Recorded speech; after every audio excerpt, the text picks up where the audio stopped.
Good afternoon. Welcome to the City of Little Rock Planning Commission. Today is the 9th day of April 2026. The April meeting is officially called to order. Mr. Thrower, would you please do a roll call? Yes, sir. This is a roll call vote for the Little Rock Planning Commission meeting for April the 9th, 2026. Commissioner Brown? Bernard? Here. Hodges? Here. Person? Here. Russell? Present. Samad? Vickers? Here. Eves? Here. McDonald? Baxter? Here. We have a quorum. Thank you. Our first order of business is to approve the minutes from March's meeting. Assuming that there are no questions from any commissioners, I will entertain a motion. I move the approval of last month's meeting minutes. Second. Commissioner Brown? Bernard? Yes. Hodges? Yes. Person? Yes. Russell? Aye. Samad? Vickers? Yes. Eves? Yes. McDonald? Baxter? Yes. Minutes are approved. Thank you. Before we go into reading of the consent agenda, it is my understanding that we have received a request for, thank you, a request for deferral on item number 22, Z-10283, Common Ground Properties.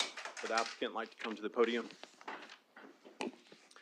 Good afternoon, Mr. Chairman, Commissioners. My name's Adam Fogelman. I'm a member of Common Ground Properties, and at this time would like to request a deferral of this item for till next month's meeting.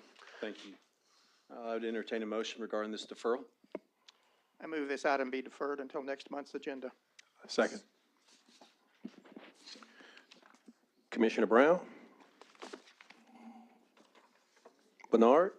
Yes. Hodges? Yes. Person? Yes. Russell? Aye. Samad? Vickers? Yes. Eves? Yes. McDonald? Baxter? Yes. Item has been deferred to next month's meeting. Thank you, Mr. Fogelman.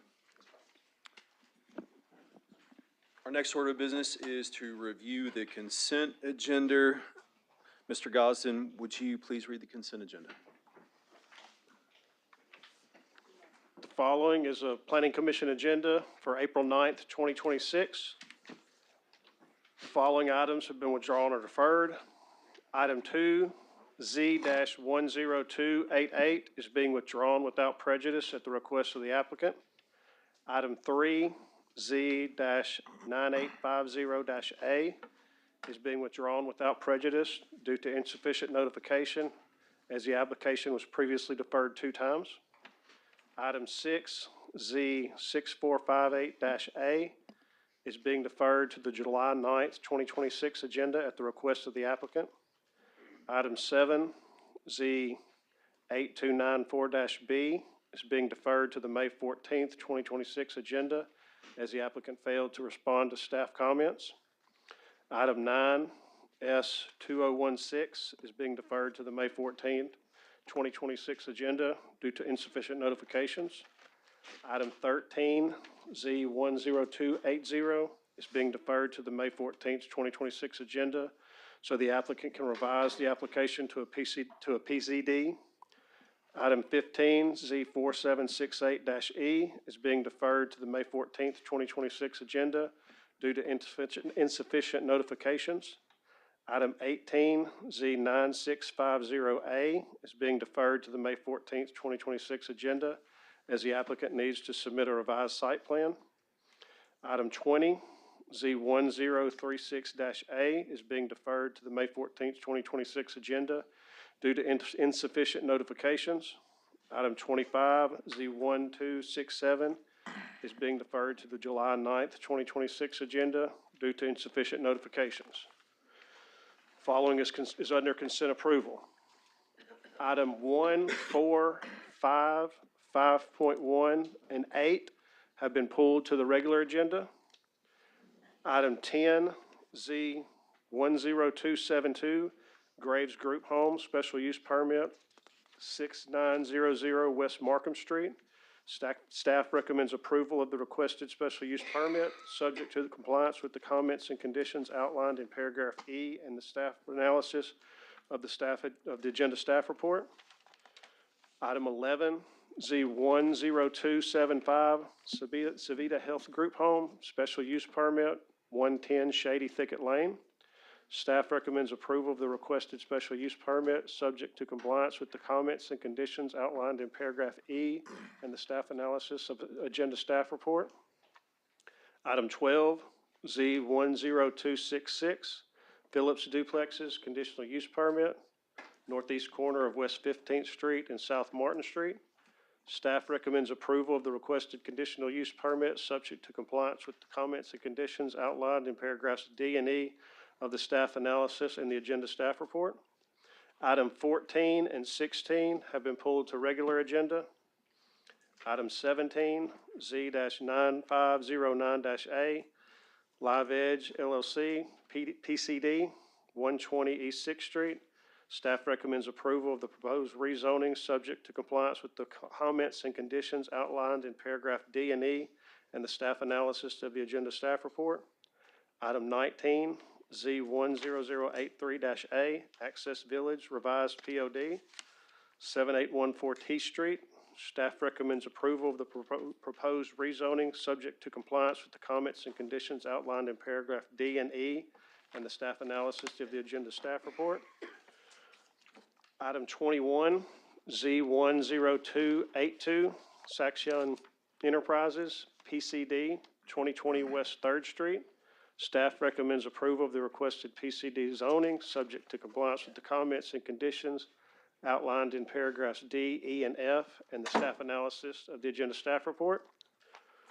Item 22 was deferred. Item 23, Z8242, Stuber Short Form PDR Revocation, 13015 and 13017 Arthur Lane. Staff recommends approval of the PDR revocation request.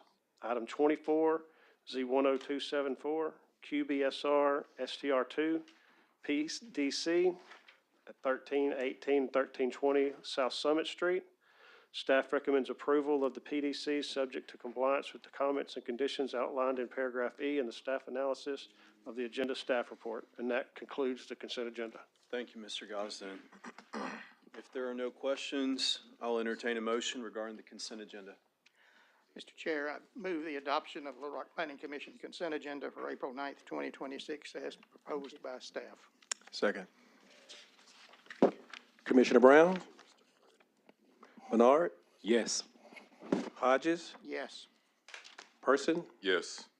Russell? Aye. Samad? Yes.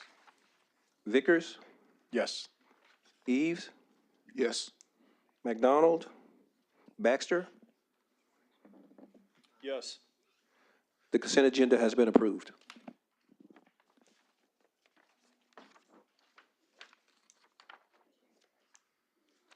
So let's go on to the regular agenda. We're going to have quite a few items. Items number 1, 4, 5, 5.1, 8, 14, and 16. If your item was on the consent approval, feel free to step on out. I just want to make a quick reminder, and I think most of y'all know this, that to the extent that there are 7 commissioners, the applicant may defer at the applicant's expense. It does take, We have 8 now, but Okay. still the same rules apply. okay, so 8. 8 or fewer commissioners, the applicant may defer at the applicant's expense. It does require a vote of 6 to approve an agenda item, but feel free to address that when your item is called. So let's begin with the first item, item number 1. File number S-2002-A, Cottages at Carter Lane. Mr. Gosden, would you do a reading of that item, please?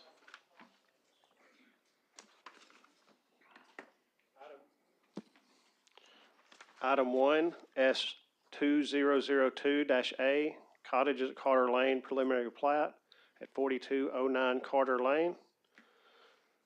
The applicant requests to subdivide 5 acres into 23 lots for single-family residential development. The subdivision will contain 850 linear feet of new street. The property contains an existing single-family residence located within the west half of the property. The east half of the property is undeveloped and mostly tree-covered. A creek is located on the east half of the overall property. A driveway from Carter Lane is located at the southeast portion of the property. Applicant proposes to develop the subdivision in 3 phases as follows. Lot 1, or Phase 1, lots 1 and 2, and lots 21 and 23. Phase 2, lots 3 through 7, and lots 16 through 20. And Phase 3, lots 8 through 15. Lots 1 through 8 and lots 15 through 22 will front on Old Cottage Lane, which will run east-west from Carter Lane. Through the center of the overall property, Lots 9 through 14 will take access from Old Carter Cove, which runs north and south at the east of Old Cottage Lane. Lot 23 will take access from Carter Lane. The new streets within the subdivision will have 45 feet of right-of-way and be constructed to minor residential standards as per the city's master street plan. Then, the applicant submitted a revised preliminary plat documentation to staff on March 23rd, 2026. The revised plat eliminates all of the previously requested variances. The applicant has added tracks C and D along the Carter Lane frontage, thereby making the lots 1 and 22 interior lots and not corner lots. All of the lot widths now conform to ordinance standards. All of the tracks within the subdivision will be maintained by a POA. In addition, all of the lots now have 25-foot platted building lines, eliminating the variance for reduced front setback for lots 1, 22, and 23. Staff continues to support the proposed preliminary plat, as the plat has no variances requested. Thank you, Mr. Gosden. Staff recommends approval of the preliminary plat, subject to compliance with the comments and conditions outlined in paragraph D and E and the staff analysis of the staff report. Thanks. Applicant, would you Thank please you. state your name for the record? Chairman Baxter, Commissioners, my name is Tim Daters. I'm an engineer with White Daters and Associates. With me today is Harrison Kemp with Man Kemp. We would like to go ahead and defer our presentation till after if there's any opposition or that's have a chance to speak. Yes, sir. Absolutely. Thank you. Thank you. And thank you, Chairman. Opposition, there are 4 cards, so you have a total of 20 minutes to present your cases. We have Ms. Karen DePippa, John DePippa, is it Renina Riva? And Randy Riva. Okay. Mr. Riva, would you like to speak first? Mr. Chairman, Commissioners, thank you. Thank you, sir. First off, I want to thank you for your service to our communities. So we have our neighbors over here that all came to support, and I'm speaking for them. I would like to outline what the proposed development means to us. First off, it is very incompatible with the character of our street or lane, Carter Lane. We could go on to the first slide, please. It logged me out. Just 1 second. Okay. I'll pause your time. All right. It's not only incompatible, there's some major issues with traffic, flooding, fire safety. So I'll start with the first. So a little background. My wife and I moved to Carter Lane 36 years ago. The house that we bought needed a lot of work, and the land needed a lot of work also. And we've been kind of working on it ever since and improving it. The house was 20 minutes from the hospital, and I'm on call a lot, so that worked for us. And yet we still had a little bit of land, which was great, and we loved it. And so we remodeled and we cleaned up the property and till what it became today. And there's the front of my house now. We added on, the next slide, please. We raised our family, and now I'm approaching retirement along with my wife and along with a lot of the other people on our street. We're all sort of gotten to be the same age. And what we like about it is just it's a country lane, and people that live there, they stay there. We actually had, if you talk to the neighbors, they all say they're real fortunate they found their home where they did. And we have one neighbor, Mr. Franzetti. He's not here today because he's very elderly, but he's a retired World War II veteran. He downsized with his wife, and only to discover that they didn't like where they moved and moved back, and he built a beautiful home. That's his home right there on the slide. Can you go to the next slide, please? There we go. And that's another picture of another home. So you could see that our lane, it has large estates, big homes, a lot of land. And except there is an addition of 6 homes that are on a regular size lot, and they're very nice. But the first attempt of a development on our road was by Mr. Daters, and it was our first experience with dealing with him. He wanted to build 50 homes with access to LaMarche. So all the neighbors chipped in. We hired a lawyer. And we came to an agreement with Mr. Daters that he built 5 houses on Carter Lane without any access to LaMarche, and then he could build the rest of the houses through LaMarche. So we had the 5 houses that were supposed to be facing Carter Lane, and then the rest of the houses behind. So with the lawyer, we all agreed, and I was there at the meeting. My wife was there. So all the 5 houses were supposed to be brick or stone with attached garage. So the first house he built. And then he sold off 5 more houses to another builder who did what's specified. Can I have the next slide, please? And then the next one. Oh, well, I'm out of order. Okay. But just to, that's all right. So the first house that Mr. Daters built had no brick or side or stone like he had said, did not have an attached garage like he said. And then at that point, after we've already spent thousands of dollars on a lawyer, we didn't want to go back and do anything about it, so we just let it go. So we just learned our lesson. You have to get these things very nailed down, and everybody's busy. You know how that goes, so we just let it go. We have nice people there now, and the other houses are beautiful, and we're very happy for our neighbors. But we just, like I said, we just learned something. So Mr. Daters then, about 6 years ago, he bought the property next to me, which is 4209. It's the property in question. It's the 5 acres. And I have a 5-acre tract right next to him where there's a single home. He fixed some things on the house. So he bought the house for $490,000. He fixed some things, and then he put it on the market for around $700,000. At that time, he didn't get any buyers. So he just left the property vacant for 5 years. And this is what it looked like in our nice neighborhood. You saw the other pictures. This is what his house looked like. Could I go to the next one, please? Okay, that is the first house he built without the attached garage. And can I go to the next slide, please? Okay, well, never mind there. But next one. Yeah, that's his house there now. That's how it's been for the last 5 or 6 years. So nobody said anything because we just private people and we don't bother with it. But once this started, now with this 23 house deal that he wants to put there, then we called 311 and they got it cleaned up. Okay. So one of the other problems with this development is flooding. So when my wife and I moved out there, we have a small creek in the back, and it goes behind a lot of the houses on the east side of the street. The creek was barely a wet creek in the summer, but now it's always got water in it for sure. If it rains, could you go to the next slide, please? Okay, you can't make that any bigger, I guess, but you could see that's the back of my property. You see the water just coming out. Go on to the next slide, please. And that is the west side of Carter, so that's going over to the other side. And then another slide, please. And there's another view of the west side of Carter Lane where some of our neighbors are. You can see the flooding that we're getting. So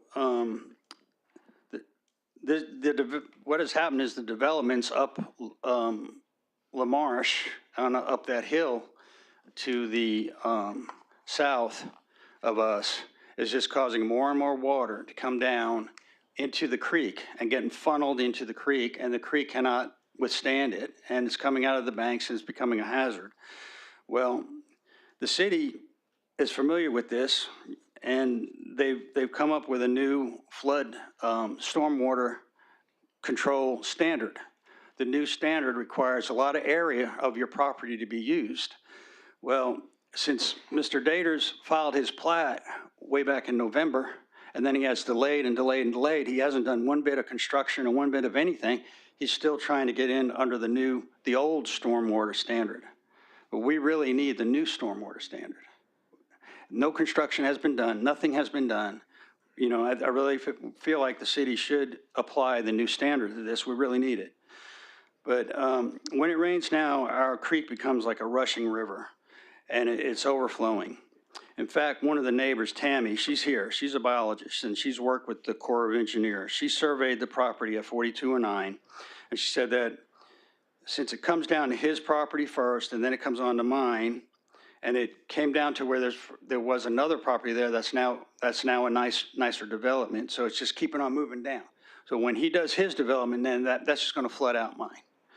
Okay, so she's looked at the back of the property that he's said he was going to put houses back there, and she said that all the trees that require some dryness are gone. They're all or dead. The only ones that are alive now are the wetland type vegetation that lives. So, you know, it's now a wetlands, basically, his property. So, which is probably why it hadn't been developed in the past. But let's see here. So the resulting flooding has impacted Madison Valley, Terra Loop, and Gooch. I think you might all be familiar with some of that. This is happening in areas in the city, and this is why we have these new standards. So the Arkansas Department of Environmental Quality states that uncontrolled stormwater runoff from developed land adversely affects public health, safety, and welfare. Developments that have not begun construction should be mandated to meet the January 1st requirement. This development does not. And to me, it just says this is profit over people. That's what it is. I mean, I don't care what he says. The more water you put in that creek, the more it's going to overflow, and unless something's done. Now, the city apparently has allocated money because they've spent a lot of money already on Terra Loop Road trying to handle all the water that's coming down that creek through Terra Loop Road and out Gooch and all there. So there is still some money set aside to handle the flood that's coming down to before it gets to Terra Loop Road, which would be my property and his development there. And my assertion should be is that, well, he ought to wait until that flooding is handled prior to having this development built. Let's see, can you go to the next slide? And then the next one. Okay, is any of these a movie that you could play? Yeah, could you play that? Here's the example of the flooding. Are you all seeing it? Okay, you're seeing it on screens there. Okay. So that's just showing you the volume of water that is coming down. Can you go to the next one?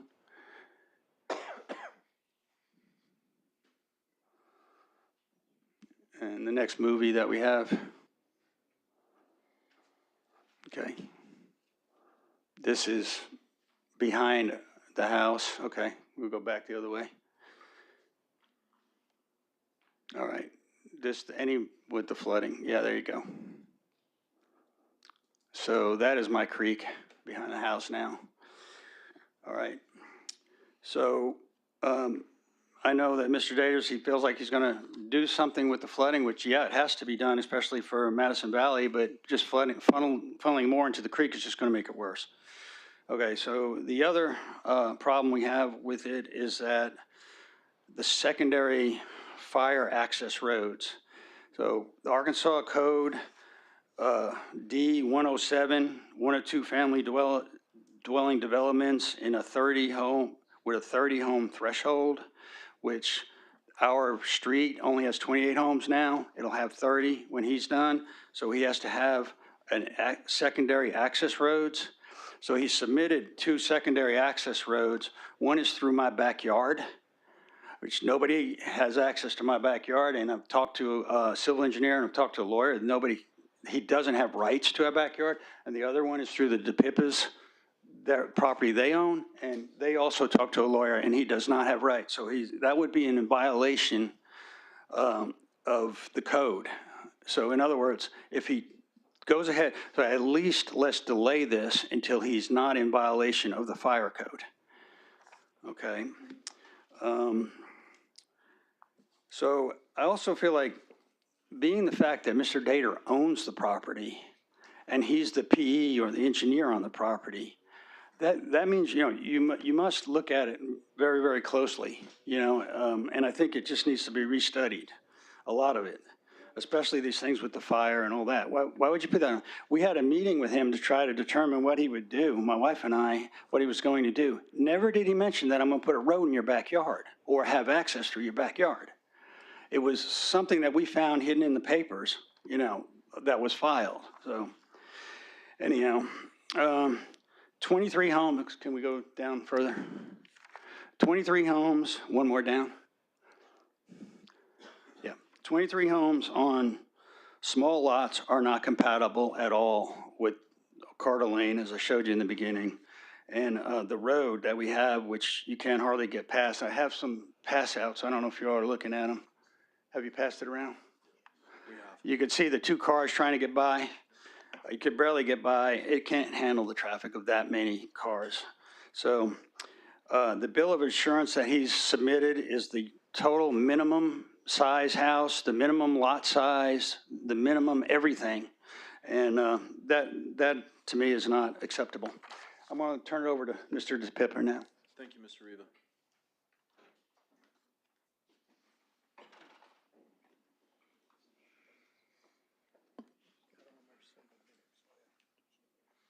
Afternoon, Mr. DePippa. Mr. Chair, members of the commission, thank you for allowing me to speak. I know we only have 20 minutes, so I will be very brief. I have 2 issues. First, I support my neighbors in their concern about flooding. And the issue is, this development may not in itself significantly increase the amount of water, but Mr. Daters is doing nothing to prevent it from increasing further down from his property. And it seems to me that it's quite clear that these developments that are sort of uphill, they'll be north from us, have increased the volume of water so much. Maybe not one of them significantly increased the flow, but when you keep adding drops of water to a bucket, eventually that bucket overflows. And that's where we are now. That creek is overflowing, and one more drop is one drop too many, as these images show. So it seems to me that it would be appropriate to defer this until there's further discussion about mitigation for the flooding. And there really is no mitigation for flooding onto the Rivas property in the preliminary plat. And it would be appropriate then to defer it, especially in light of the new groundwater standards. My second concern relates to the secondary access roads. As Dr. Riva pointed out, there's one suggested across his property and then one access to ours. We don't live on Carter Road, but we access our property from a driveway that connects to Carter Road. We own plots 3 and 4 of the Girard Edition. We own, as I learned in law school, in property all these many years ago, we own that driveway in fee simple absolute. Any access to that driveway will require our consent. There is no reason to add access to a future development that Mr. Daters plans through a current road. Moreover, if the access on our property is for the development on Carter Lane, then it clearly is in violation of Mr. Daters' agreement with our neighbors 15 or 16 years ago, in which he agreed not to access LaMarche. And the property he seeks to develop in the future that presumably would have access across our driveway has access to LaMarche already. For those reasons, that this is not appropriate for the neighborhood, that there is still ongoing concern. Nothing alleviates that concern about flooding, and there is no right to access either my property or Dr. Riva's. And we suggest deferring this action for a future date. Thank you. Thank you. Opposition, there's approximately 4 minutes left. Mr. Pippa, Ms. Riva, would either of you like to speak? And ma'am, would you please state your name for the record? I'm Ramona Riva, Randy's wife. I'm sorry, I'm an introvert. We're all introverts here. So this is very difficult for us. I'm going to read a letter that Tammy wrote, and the one that's the biologist that worked for the Corps of Engineers, for her. First, I'd like to say that all the land on Carter Lane area is lowland. It receives all rainwater runoff from more than 300 acres watershed and is not well suited to development. 300 acres is only the creek involved, the development. It does not include the creek on the west side of Carter Lane. Therefore, total drainage through Carter Lane lowlands is far more than 300 acres in total. Further channelization of the creek will create flooding problems in existing homes and properties downstream, i.e. our home. And it will reach eventually our swimming pool, which is very upsetting to us. We've really improved the land and the area. We have lived there so long, and these are one of our daughters. It's just very upsetting. We've been going through this since November. She also said the area below, being lowlands, is likely the reason the area was and still is best suited to remain as small estates, as we were told by David Jones, who sold us our home, where the land can continue to hold waters and not create additional flooding in the Taylor Loop Heather Brae area. The U.S. Army Corps of Engineers is authorized through the Section 404 permit to regulate activities placing fill material into U.S. waterways, including wetlands. This creek feeds to the Little Maumelle River, which results in requiring a Section 404 permit if it is designated a wetland, which it appears to be turned into because of all the developments up LaMarche, including Fallstone and Daventry. We're getting all that. Prior to the development of Carter Creek Cove, the creek spread outside of its banks and slowed the downstream flow. This also occurred on the 4209 Carter property. Some of the slides we showed you, the water's running towards Carter Lane, the water is spreading out in his backyard. He's going to bring in fill. We're to the north of him. It's going to come onto our land. You saw our home. We're very proud of our home and how we keep the neighborhood. Channelizing this property, as opposed, would move this function down to the Rivas property. What was once 3 large estates storing stormwater would not be reduced to one, would be reduced to one, and likely insufficient to stop the increase of downstream flooding of homes. And unfair to the Rivas, because their property, including their home and other structures, will likely begin to experience flooding where it has previously not occurred. Property use was determined when this land was initially divided into estates, allowing plenty of space for natural drainage of the surrounding properties and the 300-acre watershed. Continuing to channelize this creek is passing the problem downstream and is unfair to long-term established landowners and appropriate land use, that being to slow drainage and reduce flooding downstream.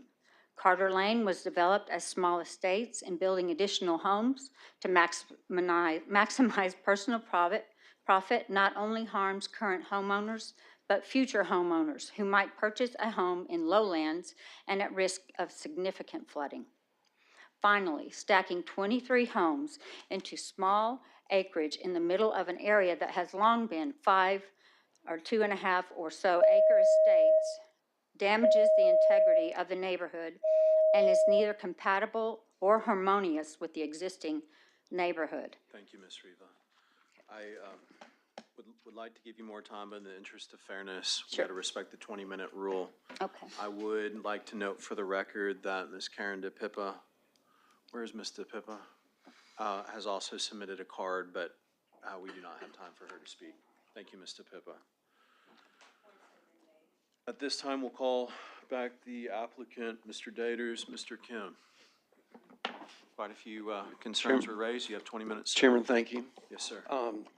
This project that we're looking at today is a 5-acre development, and it's at the bottom of a roughly 300-acre drainage basin. The bulk of that drainage basin is on Potlatch Deltic and has been developed as probably four or five subdivisions over the last 20 years.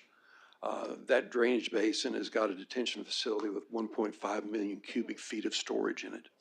It's been reviewed and approved by the city of Little Rock. It complies with the new drainage manual in terms of stormwater detention, and it keeps post-development 25-year and a 100-year storm events at the pre-development levels. It's, other than the Chenal Valley Golf Course, it's probably the second largest regional detention facility in Little Rock. We did those developments for Potlatch Deltic and designed those detention facilities. Immediately adjacent to this development and to the north, 5-acre development was completed last year and under construction. We are devoting a significant area of this development to open space to convey the stormwater from the north side to the south side, from the south to the north. Where the creek leaves the property right now on the north end where it abuts the Rivas, we won't do any work at that location. We are putting a single arch structure in across the creek instead of box culverts. At this location, we're approximately 6,000 feet from the beginning of the watershed.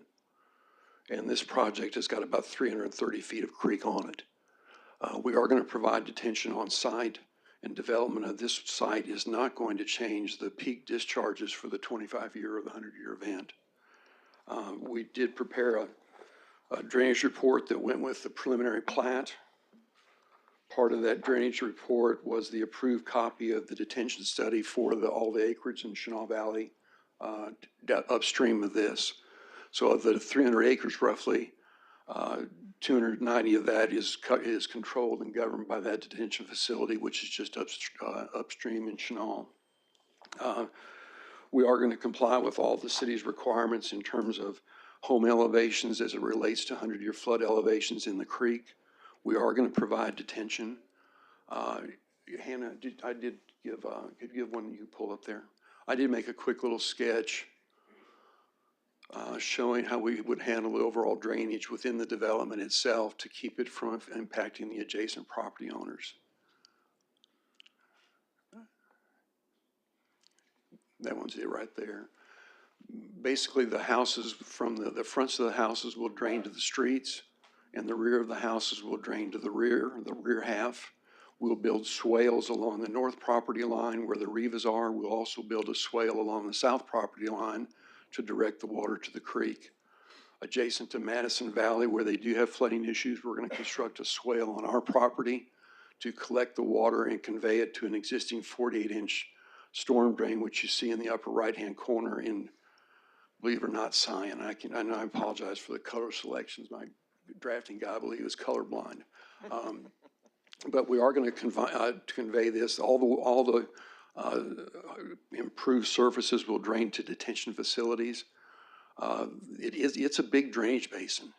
It's got 300 acres, 25-year events, roughly 750 cubic feet per second. A 100-year event is over 1,000 cubic feet per second. The city's got we worked on a city project that installed a 9x9 box culvert under Gooch Drive back in 2016 or 2015, or excuse me, under Taylor Loop at Gooch.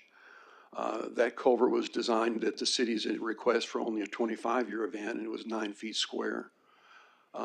If you'll roll down a little bit, Hannah, I did a couple of quick little photos. Go ahead and pass that to her. I had a page with some photos on it. What you see on this page are the upstream drainage structures that are on Chenal. The pipes that you see are at Carter Cove. The development's just completed. The next one is at Abington. This is the same creek, and that's the drainage structure. This one is at Foulstone. We used an aluminum plate arch at that location because we wanted to leave the bottom of the channel natural. We're gonna use something similar to this at the cottages because we want to leave the channel bottom natural and not pave it. Our hope is that these will look more like amenities or water features than just the same plain, the Rockline Creek. The final plans that we develop will be submitted and approved by the city of Little Rock. They'll comply with all the ordinances. I think the other issue to address is the fire access. The state fire code allows you to develop up to 30 lots with one point of access. If the fire marshal believes there is going to be a secondary point of access at some point in time in the future, he can allow development to exceed beyond those 30 lots. If he doesn't think that it's going to happen in the future, he'll require those houses to be sprinkled when they're constructed. It's not whether or not they can be constructed, whether or not they can be platted. It's whether or not they have irrigation systems in the single-family residential structures. So this is a fire marshal call. If the fire marshal thinks that at some point in time there may be a secondary access in or out of Carter Lane for emergency vehicles only, then he'll permit the houses to be constructed without sprinklers. If he doesn't think it's going to happen, then he'll require the houses to be sprinkled, and it applies to all the houses.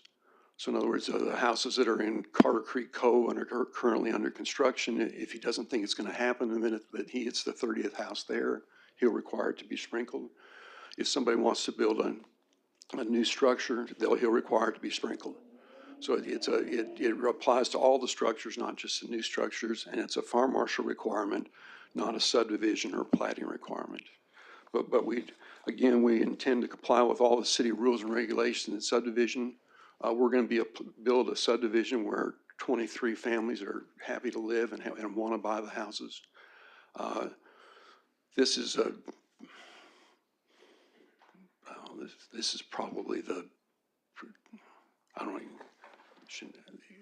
in this particular location, we've designed probably over 300 or 400 lots that drain down through this creek, and that's why we built that large ditch facility on PotlatchDeltic's property.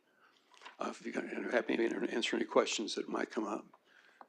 Harrison, do you have anything to add? If you have any questions. Sir, Commissioner Russell. Mr. Daters, so couple of things, just really mostly to clarify for the commission and for the audience. A lot of technical terms: detention, retention, box culverts. So detention, just to clarify, unlike retention, is to, in a storm event, allow a large body of water to slow down, be collected before it is released further downstream. Is that correct? That's correct. The detention facilities, that they'll retain about 1.5 million cubic feet of water, and they release it over an extended period of time. The length of storm required to hit maximum flows in this particular basin is almost 40 minutes. So in other words, it has to rain for almost 40 minutes to actually get to the peak. Gotcha.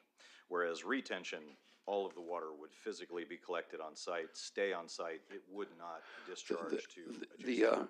The ponds on the Shaw Valley Golf Course are combined retention and detention facilities. In other words, they're approximately 6 or 7 feet deep. They hold, millions of, thousands of acre feet of water. They retain that water and then buffer it, but then they also slowly rise because of the large surface. When the surface area gets really large like that, incoming rainfall slowly raises the lake up.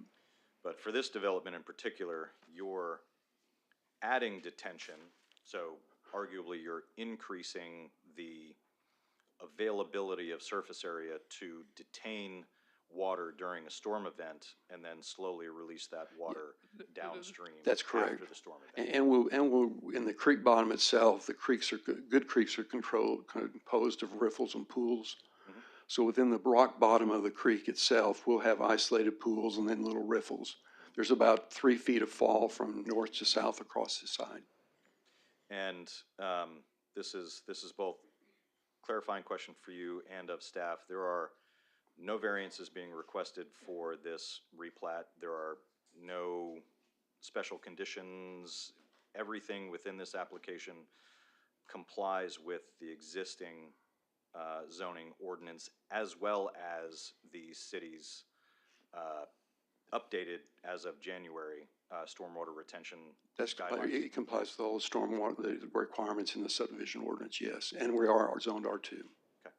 And so, question for city attorney, this generally falls within the, what is it, the Richardson? So yes, Richardson versus Little Rock Planning Commission is the case that's going to govern here. It's a case from the late 1980s, basically talking about the authority of the Planning Commission and its function, right? So we're not really a legislative body here, and this is, I kind of had anticipated that this might come up, so I went ahead and pulled the opinion. But essentially, if there's a preliminary plat that meets all the minimum requirements of the subdivision ordinance, then that's not, it's going to be considered arbitrary if the commission denies it. So that's sort of the legal rule there. Are there any questions from the commission on that? Okay. And lastly, I did want to also get to your point about fire apparatus access. So this being a residential development, only one means of ingress and egress is required for fire department apparatus access. And you are not accessing any other adjacent property via Old Cottage Curve. Is it Curve or Cove? Cove. Cove. Old Cottage Cove to the north and the south. Those No, are dead-end streets. They do not go beyond. No, our we property told the line. city as part of this application is that we had no intention of building these routes. We were not committed to building these routes, and that we would not build these routes. So Old Cottage Cove will not be built, or Which one, is that the north-south street? north-south? No, we are gonna build the north-south street, and we'll plat the right-of-way all the way to the boundary lines on each side. Gotcha, but it will not extend beyond? No. There is no access being provided to No, we just adjacent property agreed not to create any barriers. owners. Okay, thank you, that's all.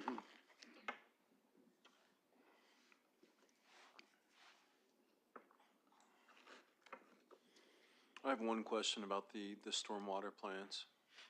So new stormwater versus the old stormwater plan, what's going on there, Mr. Daters?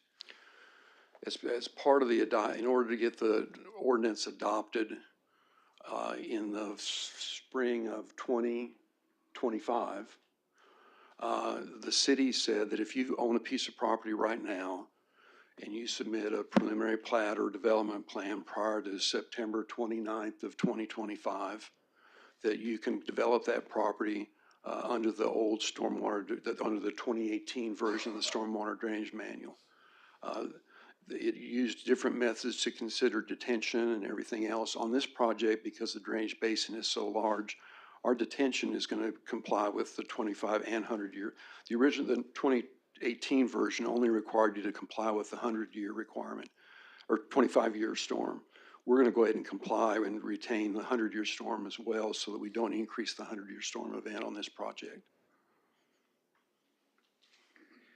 What that means from a practical sense is under the previous regulations, a 25-year storm event was the maximum volume of water that developers had to comply with. Under the new regulation, they have to be able to, what's the right word, prevent or mitigate we look at a more 100-year severe event, the 100-year event, throughout Chenal, we've been designing for the 100-year event anyway, and so we're going to design for the 100-year event in this subdivision as well. And that's not necessarily to say that it only happens once every 100 years. It just means that that type of storm event has a 1% chance of happening. And that's what's being designed for. I have a question for Mr. Riva, Dr. Riva.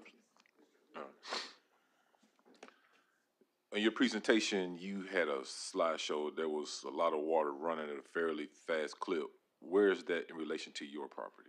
It's in my backyard. Your backyard? Yes. Now, you said they were planning on building a road right in that backyard, correct? Or?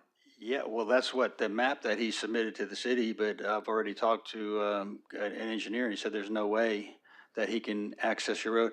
By the way, I've already tried to get access through Gooch to the back of my property because I own on the other side of it, and the city denied me. When somebody put a fence across there, the city said, no, you do not have access through Gooch. It's a private drive. you have to access it through your other property that you own. So this was about 15, 16 years ago. So I don't know where he's coming up with this Old Cottage Cove Road or something. I've been there 36 years. I've looked at maps. Of course, he's an engineer, so he's got some access to maps that I don't have, I guess. But there was never any easement, anything on any of my documents that said there's a road back there going through there. I mean, that'd be right next to my pool. I don't buy it. So no, I don't see how he could have access through there. I've got it fenced. Then you have the creek you have to get over, so I don't see any fire truck going over a creek.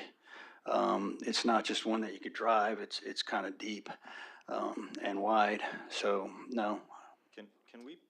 Can we pull up the plat? Yeah, thank you. So I think there's some confusion here. The site is being accessed from Carter Lane. It's not being accessed from your property. There is no access from your property anywhere onto this property. No, it's the egress that he's claiming for the egress is the on the secondary egress. There is no secondary egress. It's filed. We just don't want to even file it then pull the file. There is no secondary egress. I've got, in those documents, I've got the map. That's what's being approved, or being considered for approval. So And part of it was that he had to comply with secondary egress, even though from what I understand, even though he only has 23 houses, our street has way more than that, and therefore he's went past the 30 houses, so he was asked to supply secondary egress, and he put down my property through Old Cottage Cove Road, which I've never heard of, and I've been there almost 40 years. There's never been a road there. Mr. Daters. That's a new road that's. Thanks, Commissioner Russell. Mr. Daters, would you please address this issue? So looking at this plat right here with Old Cottage Cove on the east side, it does not run north and south. It's being built, but it's not being connected, correct? That's correct. Okay. The commitment that we made to the fire department is that we wouldn't block it off, that we wouldn't put a tract across the end that you couldn't drive across. In other words, we said we'll leave it open so that if there is in the future some attempt to get secondary access back into Carter Lane, we wouldn't create an obstacle as part of this plat to that access. And the reason that we submitted that was to confirm with the fire marshal whether or not we'll have to sprinkle these houses or not. That's the balance at 30 lots. Above 30 lots, if the fire marshal doesn't think there's any chance that the street will ever tie in, he'll ask you to sprinkle the houses. If he thinks that there's some way to tie this thing in or maybe be tied in the future, then he won't require the houses to be sprinkled. And the fire marshals across the state interpret this differently. The Little Rock Fire Marshal interprets this differently over time. And this came with a new fire marshal in Little Rock, this new interpretation. And so that's why we wanted to go ahead and address it when we did. But it's related to whether or not the houses are sprinkled. Yeah, we have no intention of building any streets on any other property. Commissioners, Commissioner Person? I yield. Any additional questions? I'll ask one final question, Mr. Daters. Just everything that has been brought up by the Rivas in terms of the water. I mean, I understand that there are current stormwater plans in place and it meets those requirements, but we're seeing images in which the flooding is severe, and we all know what weather in central Arkansas can sometimes do. So how do you address these concerns? This creek channel is a significant channel. It drains 300 acres of upland. It's relatively steep topography. The flow rates for just a 25-year event are 700 cubic feet per second. That means that rushing past, every second are 700 cubic feet of water, which is roughly something that's, the velocities out there during peak events are probably in the natural channel are probably around 6 to 8 feet per second. And so that water's rushing by at a quick rate, and it's a relatively large cross-sectional area. These culverts have got areas that are probably 4 or 5 feet wide and 15 or 20 feet long. So there's roughly somewhere around 100 square feet of opening to convey just the existing flows. And the existing flows now are the same as the pre-development flows because of the large detention facilities constructed. It's a significant creek. This creek used to cut to the east and flow through Madison Valley. The old maps show that, so, but at some point in time, whoever was ranching or farming that decided that they would divert it to the west or to the north, so now it flows to the north. But the city is addressing this. They've got a project currently underway north of Gooch, where north of Taylor Loop, where they're improving a section of channel at that location. They're building a 14-foot wide flat bottom concrete creek there. And I have committed to working with, trying to get the city to improve that creek downstream from this development, where people will grant easements and allow the city to improve the creek. But right now, the existing creek channel handles relatively low flows. The rest of the flows spread out into the overbank areas. Thank you. I'll entertain a motion. With respect to consent item S-2002-A, cottages at Carter Lane Preliminary Trust, I move the approval of it based on staff recommendation, and as long as the comments and conditions outlined in paragraphs D, E, and staff analysis are met, it be approved. Second. Commissioner Brown? Bernard? Yes. Hodges? Yes. Person? Yes. Russell? Aye. Samad? Yes. Vickers? Yes. Eves? Yes. McDonald? Baxter? No. Motion's approved. Thank you, Mr. Daters. Thank you, residents. Turn to our next item. Item number 4, Z-10245, Bates Group Home Special Use Permit, 301 Dryad Lane. Mr. Gossen, would you please do a reading of this item? Item number 4, Z-10245, Bates Group Home Special Use Permit, 301 Dryad Lane. The applicant requests a special use permit to allow a group home to be located in the single-family residential structure at 301 Dryad Lane. The applicant is requesting a special use permit to allow for a group home to operate within an existing one-story, 3,499 square foot, 4-bedroom, single-family residence. The home is located at 301 Dryad Lane and will contain a maximum of 6 disabled persons at any given time. The property contains a 1-car wide driveway from Dryad Lane. The driveway will have parking for 2 vehicles. On-street parking is allowed along Dryad Lane. The applicant notes that 1 or 2 of the residents will drive. Also, there will typically be 1 staff person at the site at any given time. To staff's knowledge, there are no other transitional residential facilities located within 1,500 feet of the property. Section 8406A of the city's building and building regulations ordinance requires a minimum area per dwelling, requires 450 square feet for the first occupant and 100 square feet for each additional occupant. Therefore, the minimum area for a residence occupied by 7 persons is 750 square feet. As noted, the residence contains 1,399 square feet in the area. Section 8-406B requires 70 square feet for the first occupant and 50 square feet for each additional occupant. The applicant provided a statement demonstrating compliance with this section of the code, as there are 4 bedrooms capable of housing a total of 7 persons. Staff recommends approval of the proposed special use permit, subject to compliance with the comments and conditions outlined in paragraph D and E and the staff analysis of the agenda staff report. Thank you. Thank you. Applicant, would you please approach the podium? Is the applicant present? Mr. Bates, I do not recognize in the room as present. I will go out in the hall and call him. Okay. Let the record reflect that the reading has already been undertaken for item number 4. In the interest of time and efficiency, let's move on to item number 5. We need to defer the item. Do we need to vote for deferral, Cameron? So if it's a situation where like Mr. Bates is like on his way, we have in the past, moved an item back, but if it's a situation where Mr. Bates is not here, you can vote to defer it. Okay. See in the back, okay. No, Mr. Bates, he's not here. I've worked with him closely in my office. I don't recognize him in the audience.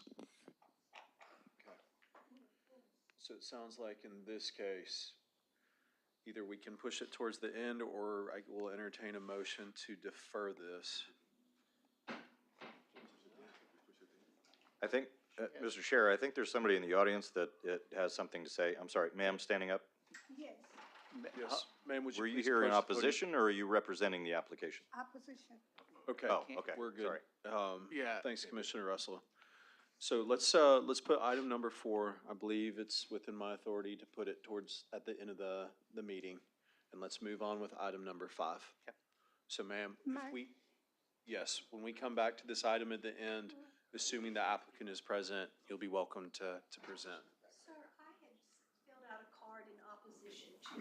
Yes, ma'am. I didn't know if you had it. I came in. Yes, yep, we do have your cards. Okay. Ms. Haney and Ms. Dunn, I assume? Thank you. We Yes. can't stay any longer. I'm sick. Okay, thank you, ma'am.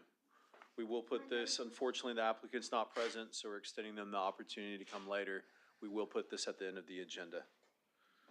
Move on to item number 5, LU 2026-19-01, Land Use Plan Amendment, Chenal Valley Planning District. Mr. Gossen, would you do a reading, please? Yes, well, item number 5 is you, Hannah. Yes, that's me. Okay. This is an application for a land use plan amendment in the Chenal Planning District to allow the change of designation for 4.18 acres at 6 Norton Road and 18511, 18521 Cantrell Road from suburban office and residential low density to mixed use. The land use plan amendment is concurrent with the rezoning request for case file Z7880C, and a land use change is required for this rezoning request preceding approval in order to allow for consistency with the adopted land use plan. The subject site is 4 tracts of land, each containing 1 single-family structure. The site jointly has 584 feet of frontage along Cantrell Road, 403 feet along Norton Road, and 309 feet along Maywood Drive. The property is bordered on the east, south, and west by existing single-family neighborhoods located on cul-de-sacs and dead-end streets. Maywood Drive provides singular egress to 21 single-family homes, and Norton Road provides singular egress to 5 single-family homes, excluding the structures on the subject side of application. A daycare center is located east of the site across Norton Road. Staff finds that requested land use plan amendment from suburban office and residential low density to mixed use is reasonable and appropriate given the site's arterial frontage, surrounding land use context, and access to existing and planned multimodal transportation facilities. The mixed use category provides for a mixture of residential, office, and commercial uses to occur. A planned zoning district is required if the use is entirely office or commercial, or if the use is a mixture of the 3. Cantrell Road is supported by established multimodal planning frameworks and is on the master bike plan. Norton Road and Maywood Drive are designated as local streets and may require right-of-way dedication or improvements as development occurs. The proposed mixed-use designation is consistent with development patterns already present in the northeast and farther east along the corridor. Within a quarter-mile radius, there's a total of 19 acres of mixed-use designated land fronting Cantrell Road, only 100 feet away from the existing property. Mixed-use areas in this vicinity support a wide range of neighborhood-oriented commercial and residential use. The requested amendment would allow the site to function as a logical transition between the higher intensity commercial and office uses along Cantrell Road and the lower density single-family neighborhoods to the south and west. The site is within the Highway 10 Design Overlay District and provides additional layer of design guidance to ensure compatibility.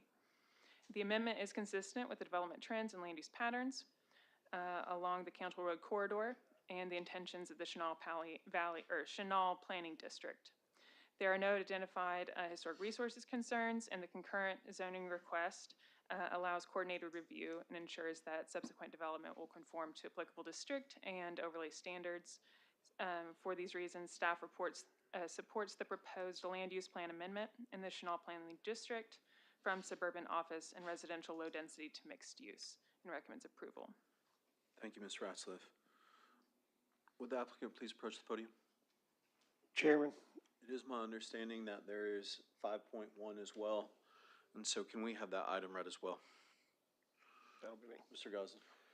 Item 5.1, Z7880-C, rezoning from R2 and O2 to C3, 6 Norwood Road, and 18511 through 18521 Cantrell Road. The applicant requests to rezone 4.8778 acres of property located at 6 Norton Road and 85118 through 18521 Cantrell Road from R2 and O1 to C3. R2 Single Family District and O1 Quiet Office District is to C3, that's General Commercial District. The rezoning is requested for future development of the site. The property is comprised of four parcels of land. A single-family home is located on each parcel. Portions of the overlaid property are tree covered. Staff is supportive of the requested C3 rezoning. Staff believes the C3 zoning will represent a continuation of the zoning pattern along Cantrell Road.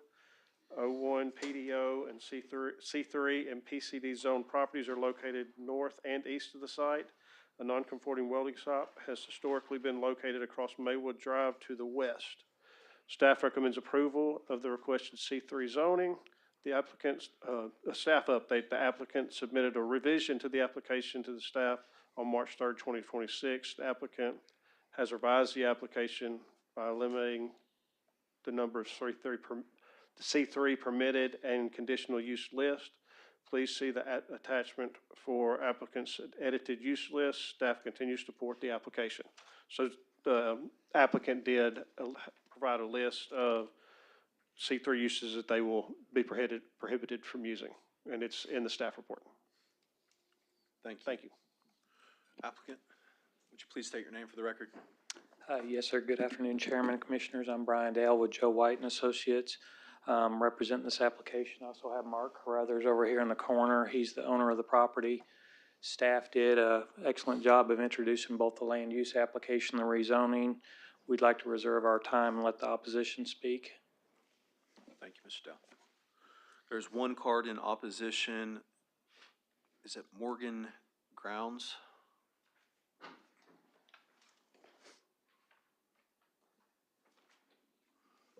Sorry. Thank you. Sir, would you state your name for the record, please? Sure. My name is Morgan Grounds, and I live on Maywood Drive. I'm here representing the residents of Maywood Drive regarding this development. So good evening, and thank you for your time today. My name is Morgan Grounds, and as I said, I live on Maywood Drive, which is directly adjacent to the proposed site. I am here in opposition to both the land use amendment and the mixed use and rezoning request. Before I begin, I want to note a procedural inconsistency in the staff report, as there are references to both C1 and C3 zoning. However, the rezoning application is specifically for requests for C3 general commercial. This distinction matters because it allows for the most dense development type. So just a few things that are of concern to us as residents on Maywood. The land use consistency and spot zoning. The adapted land use plan designates this property as residential low density and suburban office, which are specifically intended to be compatible with nearby neighborhoods. This site is surrounded to the east, south, and west by established single-family homes on local dead-end streets. While there is some commercial zoning along Cantrell Road, there is no C3 zoning directly adjacent to the residential-facing side of this property. Approving high-density commercial zoning here would create an isolated commercial entitlement that is inconsistent with both the adapted land use plan and the existing neighborhood patterns. Traffic, school safety, and bicycle integration are other issues.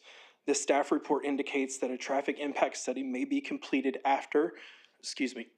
may be completed later during the development review. At the same time, this site is located approximately 50 yards from Little Rock Christian Academy, where traffic is already concentrated during arrival and dismissal times. The report also references a planned Class 1 bike path along Cantrell Road, which will introduce additional interactions between vehicles, cyclists, and pedestrians. Approving zoning before evaluating these impacts is a procedural issue, and I ask and it asks to approve intensity first and analyze safety later. Both Maywood and Norton Road are dead-end residential streets. Maywood Drive and Norton are local, dead-end residential streets designed for residential access, not commercial circulation. The staff report does not evaluate how increased traffic, delivery vehicles, or misdirected drivers would impact these streets. There is also no analysis on how commercial access requirements or fire access standards would function adjacent to dead-end neighborhoods. Without this evaluation, there is no clear understanding of how this development would affect the safety and function of these residential streets. Fourth, stormwater damage, drainage, and flood risk. The staff report indicates that drainage will be addressed later, but the report's own mapping shows a stream channel and flood-related features running through this specific property. Residents in the area have already experienced drainage concerns during heavy rainfall. Increasing development intensity increases impervious surfaces and runoff. Approving zoning before completing a drainage analysis creates unnecessary risk for surrounding homes. Access infrastructure and sequencing of review. The report also notes that roadway improvements, right-of-way designations, and infrastructure coordination may be required.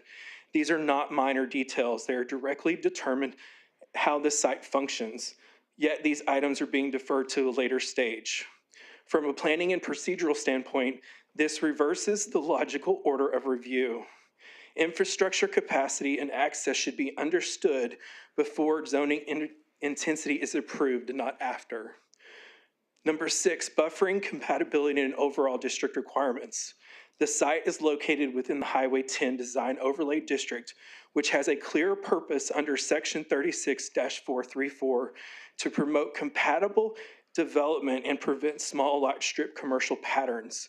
The overlay includes specific standards, including limiting building density to 1 per 2 acres and promoting development that protects the character of the corridor. However, there are no site-specific buffering, light, or compatibility measures included in this request, and no site plan has been provided. Without this information, there is no way to evaluate whether this proposal complies with the overlay requirements that I've stated previously. The Highway 10 overlay exists to prevent strip development, but approving zoning without a plan removes the very protections that overlay is meant to provide. At its core, this request asks you to approve significant increases in land use and intensity without critical information. There is no site plan, no traffic study, no drainage analysis, and no defined compatibility measures. For these reasons, I respectfully ask that you deny this request, or at a minimum defer it until these issues are fully evaluated and addressed. Thank you for your consideration and time tonight. Thank you, Mr. Grounds. Mr. Dell, the floor is yours. Thank you. We were here last month and we took a deferral. There was a little bit of a shortage of commissioners, as well as we had some neighborhood opposition. We did communicate with one of the representatives. They asked us to strike, I believe it was 90-some uses out of the C3. Our client agreed to strike, I believe it was 64 of them, and I believe that's included in the list. Is that's correct? So we've struck 64 of the C3 uses, allowable C3 uses, trying to be a good neighbor. There are several letters of support for this rezoning that are in your packet, or maybe in the file as well. If this rezoning were to happen, they're correct. We would have to provide a site plan later on. We would have to comply with Chapter 36 of the code, which has land use buffering against, residential zones. We are in the Highway 10 corridor, so we would have to comply with that as well. When the site plan is developed, drainage and street improvements would have to be addressed. Right now, we don't have a site plan. They're trying to land different tenants for this mixed-use concept that they have. But without the zoning in place, they can't guarantee that these tenants, to come. So the zoning is the first logical piece that has to happen. This property is on Cantrell Road. It's got roughly 560 feet of frontage on a state highway or a principal arterial. That is where the traffic is. That is a state highway. If a site map could be pulled up, directly across from this development is Valley Ranch Drive. And the highway department is working on extending their improvements west. It's way in their future plans, but they intend to have a traffic signal at Valley Ranch Drive and Cantrell later on. Well, we would want to line our driveway up with that entrance so that we could take advantage of that traffic signal. That's where our main entrance to this development would be off Highway 10 at the traffic signal there. Our client has also purchased number 12 Norton Road, which is 2.3 acres. It's not included in this rezoning application, but they purchased it to keep it as a residential buffer to the south. So on Norton Road there, the property that's directly south, our client also owns. And we're keeping it R2. We're not asking for a rezoning or any change on it as well. Norton Road and Maywood Drive are both dead-end streets to residential, so there should not be any cut-through traffic on those streets. They don't go anywhere, so any traffic that is generated should stay on Cantrell Road. It would come in and come out on Cantrell Road. If the rezoning were approved, if a site plan were developed and tenants were landed, staff has the right, if they feel that it is overbearing, to require a traffic study. If they land some very low volume uses and staff believes that, they have the authority to waive the traffic study. But if they require it, we will do it. But we can't do a traffic study till we know who our tenants are and what the users are. Some of them have a lot more demand than others. Mark, do you have anything else you want to add that I've missed so far? If there's any questions for staff or commissioners, we're here to answer anything that you guys may have. Thanks, Mr. Dell. Commissioners, any questions either of opposition or Mr. Dell, Mr. Ruthers?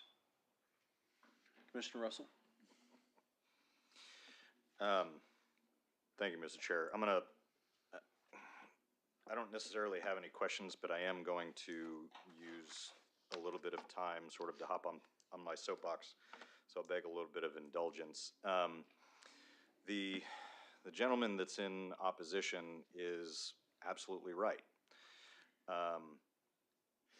Unfortunately, the problem is when you have a restrictive zoning ordinance in a city like this, this is the process that we have to abide by. We have to apply for changes in use first before we propose any kind of building, any kind of, property development, traffic studies, drainage studies, environmental studies. All of these things are secondary to use. And that is, quite frankly, the wrong way to develop properties in a city, especially a city the size of Little Rock that continues to expand. I think even Mr. Dale would agree with me on that. I mean, we've had lengthy conversations about the need for changes to our zoning ordinance. I'm, excited that this commission has taken it on to review the existing zoning ordinance and to start to work to propose meaningful changes to alleviate some of this confusion about process and, increase the availability of development throughout our cities so that we all benefit from that. But again, unfortunately, this is the process that we have, and until those changes are made, we have to abide by the rules and the regulations that we currently have. And so, thank you, Commissioner. I'm in support of this application because it's really not asking for anything special. Thank you. Any questions, additional comments? I'll entertain a motion. I'm sorry, are we able to vote on this at once, or do we need to do separate votes? Separate Two votes. votes. Separate votes, yeah. Correct, yes. So, motion on item number 5 and then subsequently on 5.1. Yeah, Little Rock Planning Commission of April 9th, 2026, item agenda item LU 2026-19-01, land use plan amendment, Chenal Valley Planning District from suburban office and residential low density to mixed use. Staff recommends approval. I move the approval by the commission. Second. Commissioner Brown? Bernard? Yes. Hodges? Yes. Person? Yes. Russell? Aye. Samad? Yes. Vickers? Yes. Eves? Yes. McDonald? Baxter? Yes. Motion's approved. Thank you. Okay. Little Rock Planning Commission of April 9th, 2026. Agenda item 5.1 Z-7880-C, rezoning from R2 and O2 to C3, 6 Norton Road, and 1851 and 18521 Cantrell Road. I move approval. Second. Commissioner Brown? Bernard? Yes. Hodges? Yes. Person? Yes. Russell? Aye. Samad? Yes. Vickers? Yes. Eves? Yes. McDonald? Baxter? Yes. Motion's approved. Thank you.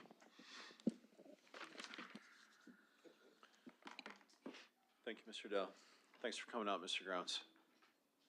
Our next item is item number 8.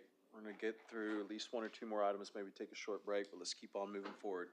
S-2012 E&Y Development Replat 1514, 1516 South Ringo Street. Mr. Gosden, please do a reading. S-2012, E&Y Development replat, 1514 and 1516 South Ringo Street. The applicant proposes to replat a .26 acre parcel into 2 lots to allow a single-family resident on each lot. The property is comprised of the north half of Lot 8 and all of Lot 9, Block 281 of the original City of Little Rock. Currently, there are 2 single-family residences being constructed on the site. The residents conform to the R4 zoning criteria. After replatting, the residents will continue to comply with the R4 zoning standards, building setbacks, heights, etc. The 2 lots will have lot sizes as follows. Lot 8A, 3.42 feet average by 139.96 feet, which is 5,237 square feet. Lot B would be 37.2 square feet average by 139.96 feet, which would be 5,237 square feet. The applicant is requesting 3 variances with the proposed replat. Section 36-256D4 of the city's zoning ordinance requires a minimum lot width of 70 feet and a minimum lot area of 7,000 feet. Therefore, the applicant is requesting variances for reduced lot width and reduced lot area. Section 31232B of the city's zoning subdivision ordinance states that no residential lot shall be more than 3 times as deep as it is wide. The applicant is requesting a variance to this requirement for the 2 proposed lots. Staff is supportive of the requested variances. All the variances are relatively minor issues. The applicant submitted additional information to staff as requested. To staff's knowledge, there are no outstanding issues associated with this application. Staff supports the requested replats. Staff recommends approval of the requested replat, subject to compliance with the comments and conditions outlined in paragraph D and E and the staff analysis of the agenda staff report. Thanks. Thanks, Mr. Gosden. Applicant, would you please approach the podium and state your name for the record? Roy Andrews, Holloway Engineering. Good to see you, Mr. Anderson. If y'all don't have any questions, I'll yield to opposition. Yes, sir. There are 3 cards in opposition. Mia Foreman, Morgan Whiteman, and is it Kathy Wells? I can't read the writing. Kathy Wells Treese? Yes, ma'am. Okay. Ms. Wells, would you like to be our first speaker? And just a reminder that the 3 of you do have 20 minutes to share.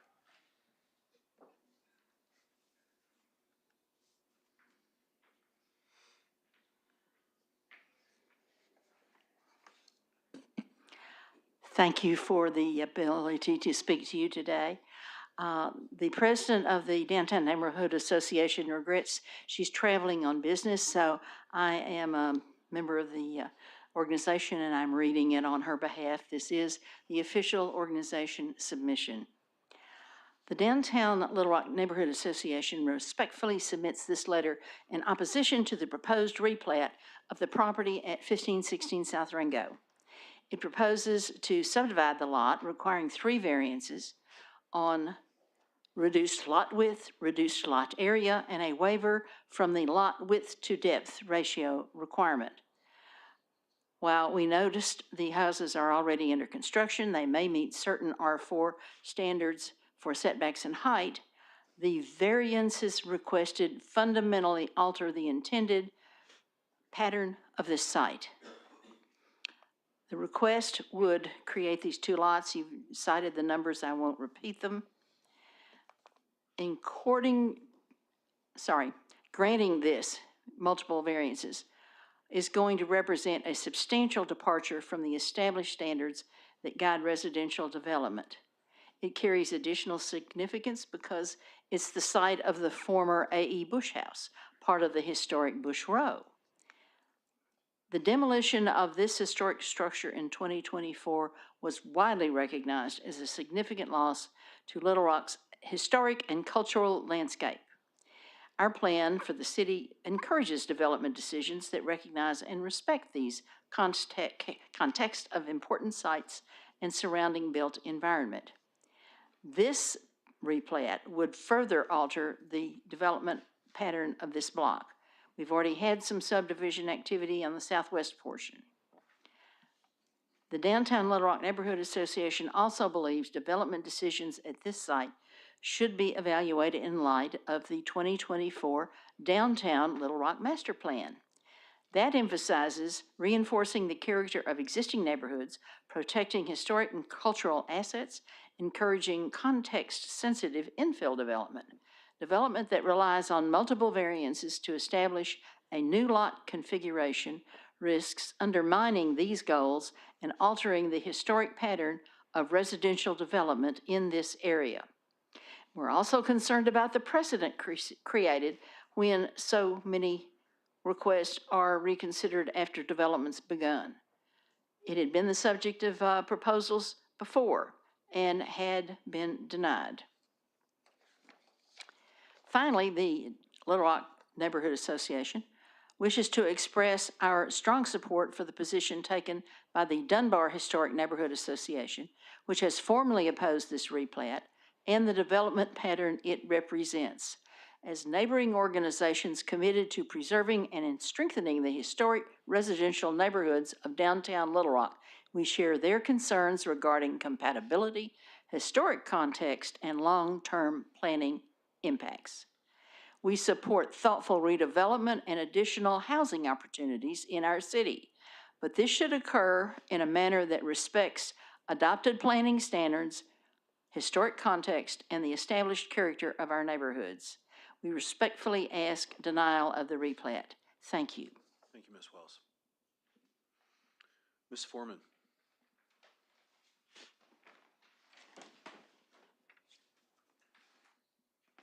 Good afternoon. I see you have a few baseball players in town. Yes, and we are trying to get to baseball, so I'm gonna cut this short Yes, and ma'am. I will submit my letter in the end so we can skedaddle. Yes, ma'am. Would you state your full name for the record? I will. Maya Foreman. Maya, thank you. Dear members of the Little Rock Planning Commission and Board of Directors, I write to you as neighborhood and property owner at 1524 South Ringo. I own the property to the left. I've been here before. You have heard me speak before. The problem with it is the precedents. When they bought it, they tore down. They shouldn't have tore down. We're beyond that point now.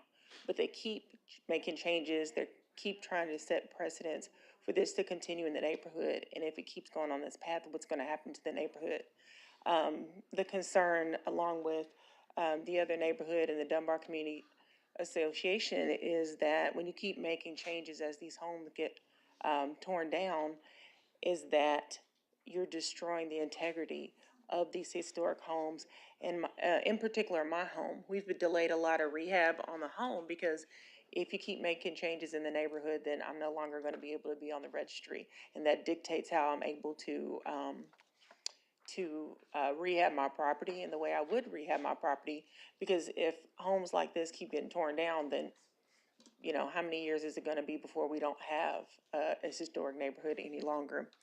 The proposed replat further seeks to intensify the land use in conflict with the city's ordinance, including Title 36 and applicable zoning provisions, which require consistency with comprehensive plan, neighborhood context, as well as infrastructure capacity. Disrupting established lot patterns and scale is a zoning concern, not merely aesthetic. The Dunbar Historic District is not simply a collection of parcels. It is a living representation of African American history in Little Rock, anchored by institutions such as Philander Smith University and Arkansas Baptist College. Decisions made by this commission will determine whether that legacy is preserved or incrementally diminished over time. As a real estate professional, I fully support responsible development and reinvestment. However, development must be consistent with established law, respectful of existing community character, and aligned with long-term planning objectives. The current proposal fails on each of these fronts. Therefore, I respectfully request that the Planning Commission deny the proposal replat application as currently submitted, require substantial revisions that ensure compliance with ordinances considering historic preservation standards and subdivisions with the neighborhood, and consider the cumulative impact of development on the integrity and sustainability of the Dunbar Historic District.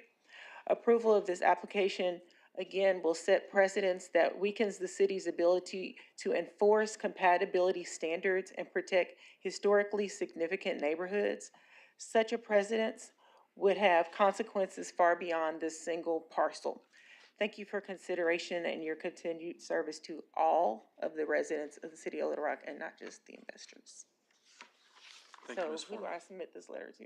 Thank you. Yes, you may. Okay, thank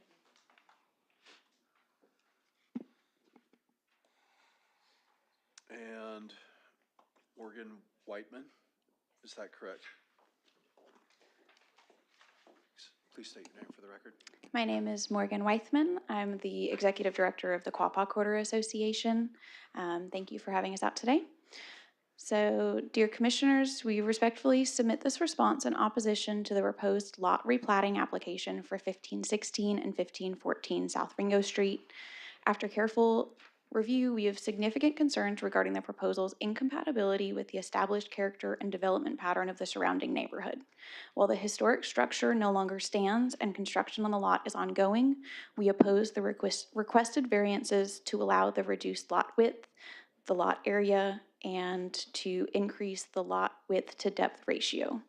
Granting these variances would permit a development pattern that is inconsistent with the prevailing scale, spacing, and orientation of homes in the area. The surrounding neighborhood is defined by wider-facing homes on generously sized lots. This property, as you've heard, also carries significant historical importance. The A.E. Bush House, constructed in 1919, was listed on the National Register of Historic Places in 1984.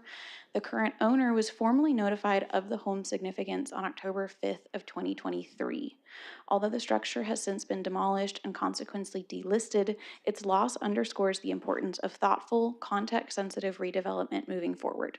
Planning staff have appropriately noted that future development at this site should consider potentially adverse impacts on the remaining Bush Row residents and the broader historic context. The current replat proposal does not meet that standard. We are most concerned about the precedent this request would set. Approval would effectively enable after-the-fact replatting to reverse earlier development decisions, creating a pathway for similar requests that prioritize short-term gain over long-term neighborhood stability. Consistency in policy application is essential to maintaining public trust and ensuring predictable outcomes in the planning process. We do recognize and support the need to bring more density into Little Rock's neighborhoods. However, this goal can and should be pursued in ways that reinforce rather than undermine neighborhood character. The city currently has hundreds of unsafe or vacant houses and even thousands of vacant lots. Encouraging reinvestment to those properties while maintaining compatibility with existing architectural patterns offers a more balanced and sustainable approach to growth. For these reasons, we respectfully request that the Planning Commission deny the proposed replating application for 1516 and 1514 South Ringo Street. Thank you so much. Thank you, Ms. Wythman. Mr. Andrews? Floor is yours. You have 20 minutes. Thank you. Yes, unfortunately, the house was tore down. It was in a disrepair situation.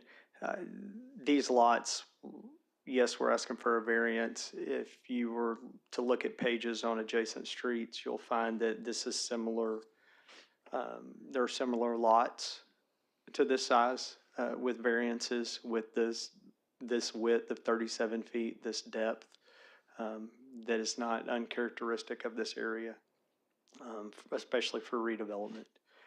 As far as I'm aware, there is not an overlay district that prohibits or restricts the house that can be built on it. That is something that I think the association should look at, such as Hillcrest and Cantrell, and I think that would help this area, but as of right now, I do not believe there is one. So my client is just trying to build 2 affordable houses, almost 1,400 square feet on these lots. Commissioners, any questions? Commissioner Russell?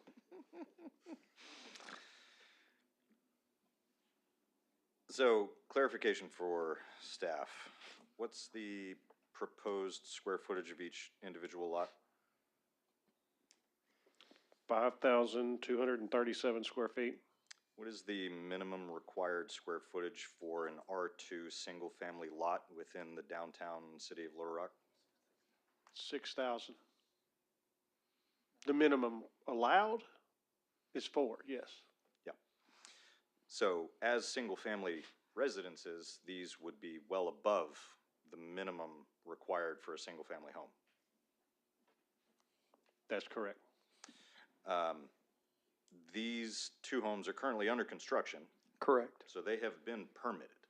We can consider them to be built, existing. Right, and sorry for the confusion. Originally, you said R2 on it, and these are R4 lots, so my Right. square footage was different. Right, but our R2, if they were zoned single-family only, would be 4,000. 6,000 is the minimum for R2. In downtown, then which one's 4,000? 4,000, I believe, is, what is it, R5? Maybe R4, I'd have to look at that. I'm not certain on that, but for R2, it is 6,000. But these are R4 anyway. And so these were permitted, allowable to be built on this single lot as a duplex, Yes, yes, they were. even though they're separated. Yes, And so, for argument's sake, these are 2 single-family homes built on 1 lot. that's correct.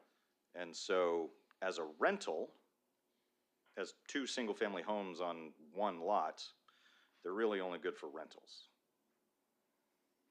I mean, For the most part, yes, arguably. someone could own one and rent the other, I mean, but yeah, for the most But part, yes. subdividing them allows for 2 single families to purchase the lots and live there. Yes, theoretically, yes. That's all. Any other questions, commissioners? I just have one quick question for Mr. Andrews here. How is the builder is taking into consideration of the characters of the home, being that it's in a historical district? Do you know that they changed from what they had originally proposed? I have to admit, I haven't seen the homes, but from what they had originally proposed on the site, I believe it's more in character with the area, but I honestly can't tell you. So there is no local ordinance district for the neighborhood. So there are no historic standards that apply. Not in that area. Dunbar itself is a National Register Historic District, but that is based solely on the number of contributing structures within the neighborhood. It is unfortunate that the historic contributing home was demolished. Well, actually, I don't think it was contributing. It had lost, I thought. Was it contributing? It was individually listed. Oh, it was This is individually outside listed. the historic district. These are 3 individually listed Oh, homes. this is outside Dunbar. Called the Bush Row. Gotcha. Yeah, it's in the Dunbar community. Right. but still no local ordinance district that has any bearing on this application. Got it. Because that was, and I do want to clarify that was my one question. Because Ms. Foreman, I think she's already left unfortunately, but she did mention, about potential tax credits, because I know those can be quite significant, 30%. So this lot being divided in this way will not affect any future historical registering of homes, because these are individual contributors, not part of a neighborhood, correct? Her building is listed individually, so her tax credits are only Locked in. to her. Got it. They're not in a district. Okay. As long as she But doesn't tear it's her a house common down. misunderstanding, but yes, she'll still have her tax credits for her. Okay. Thank you. Any other questions, commissioners? All right. I'd entertain a motion. All right, Little Rock Planning Commission meeting of April 9th, 2026. I move approval of item S-2012 E and Y Development replat 1514 and 1516 South Ringo Street. Recommend approval as long as the conditions outlined in paragraphs D, E, and the staff analysis are accounted for.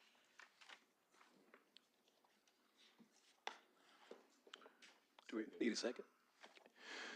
All right. Commissioner Brown? Bernard? Yes.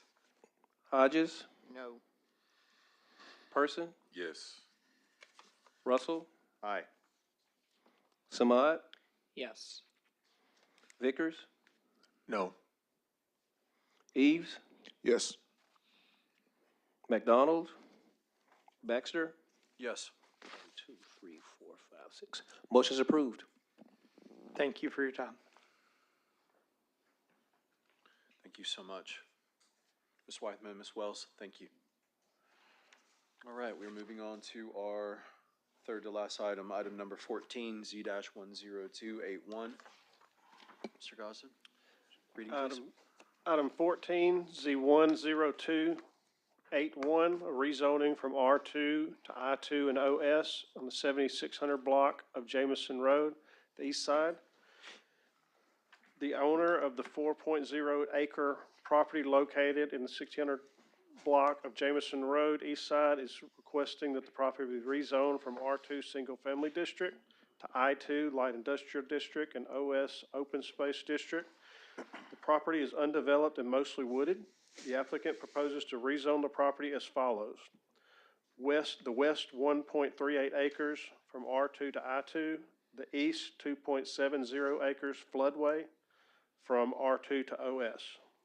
The property is designed as I Industrial and PKOS on the future land use plan. The proposed rezoning will not require an amendment to the plan. Staff is supportive of the requested R2 and OS zoning.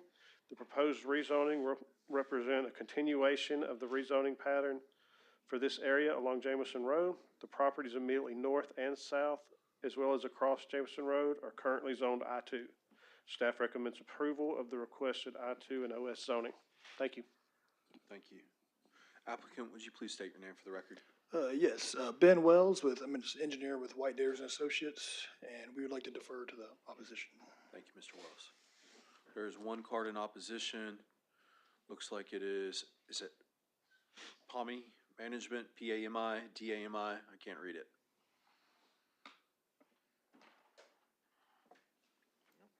Okay. Yeah, name PAMI, DAMI, I can't read it. Management, Jamison Road.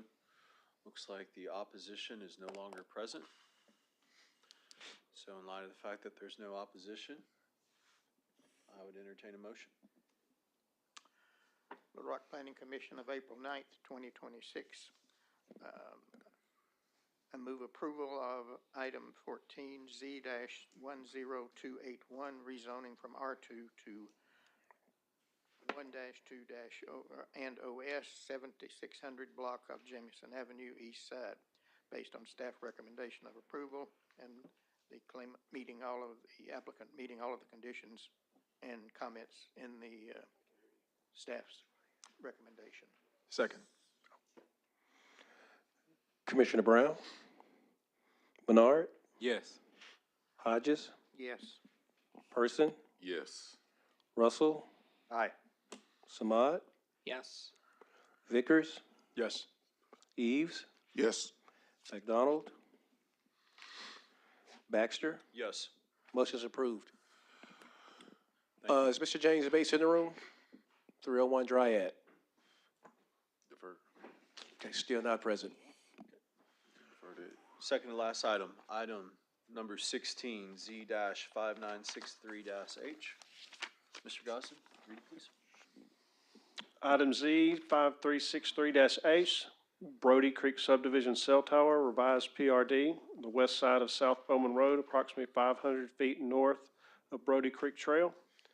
The applicant proposes to revise the previously approved PRD zoning for the Brody Creek subdivision by constructing a 150-foot tall cell tower on one of the undeveloped tracts along South Bowman Road, the east boundary of the subdivision.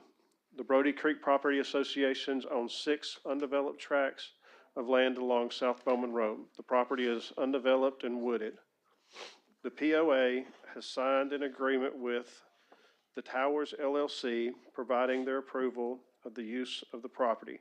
The site is designed to be pushed up into the woods with a long and curved driveway off Bowman in order to break the line of sight to the antenna site, or to break the line of sight to the antenna site. This provides fully mature natural screening that is in place now to shield the views of the site from the surrounding properties. The proposed access drive to the tower site must be approved by the fire department with respect to the design, grade, turnaround prior to the building permit being issued. Staff is supportive of the revised PRD zoning. Staff believes that the applicant has taken steps to make the placement of the cell tower have a minimum impact on the surrounding properties.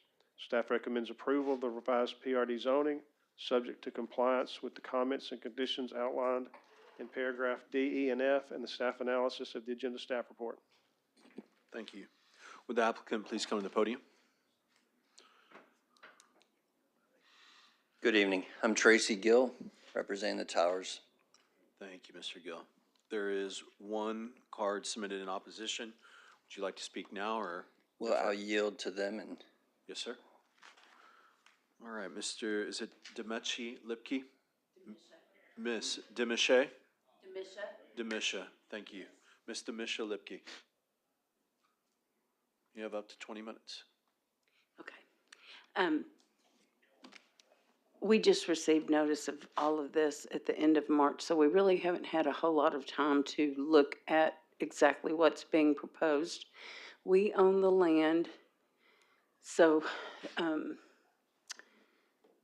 at the bottom, there's my mother-in-law's house on that section on this side of Bowman, and then our piece is the kind of the pie shape that is on that side of Bowman.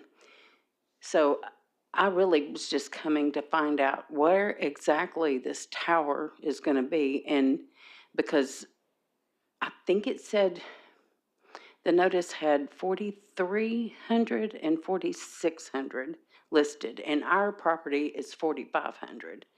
So I wasn't real clear on the 4,600 because it showed they're also putting a roundabout in on the bottom side of our land, or that they're proposing to do that. My husband is the owner of this, and I'm his wife. Our concern is with the potential roundabout going in, and then the potential of this cell tower and whatever it entails, how we're going to end up having, where our access to the land is going to be. We have it listed with a realtor, and she recommended that I come to this meeting. She couldn't come, but she had another previous engagement tonight. So she told me to come and just get as much information as we could possibly get. So I just really want to know how this is going to affect our property. Yes, ma'am. Thank you, Ms. Lipke. Thank you. Oh, and our property has been in this family for multiple generations. I can't remember exactly when his grandfather told us that bought that piece, but it's been a long time. Okay, thank you. Mr. Gill, feel free to address the questions that were raised. Yes, thank you. On the drawing up here, the land that's squared out up there is north of Brody Creek. There's about 6 or 7 acres. It's all wooded. It runs north to the creek. And for the neighbor, the creek runs across or underneath of Bowman there. There's a street running off to the right, to the east, and going towards the south called Spring Creek. The access drive would be approximately across Bowman from Spring Creek, and it goes about 90 feet into the woods, pretty much due west. Then it will curve and go southward to a 60 by 60 foot square up in the trees. So the ordinance allows by right, actually, this site would be permitted by administrative approval if it weren't a PRD, if it was just R1, or in fact any zone, I believe, in the city it allows. So that goes all the way back to 1996, where there's a Federal Law, Telecom Act of 1996. The Little Rock Ordinance complies with that law. In fact, it's been, gosh, I don't know how many years that I've come before the Planning Commission in the city of Little Rock personally. And I've been doing these since '93. I've been before the commission years ago. And because of that ordinance change, any of the sites that I've personally worked on, which have been many, have all been compliant. So we've never had to come before the commission. It's just in this case, all that land that meets the setbacks, that was what I'm gonna call a suitable spot, not in a creek bed or not in a flood zone or didn't have a house sitting right beside it or anything else. There's not too many parcels out there that comply. So that zeroed us in here, and the POA was in support of this. They want that green space to be maintained as a permanent green space. So, I mean, frankly, they get a little bit of rent income out of it. It's kind of a it doesn't create traffic. There's no people in and out, so it can stay as a green space, basically. The code requires the pole, we call it a tower, but it's essentially a monopole. It's just a big steel pole. It will be 150 feet, which is the allowable height by code.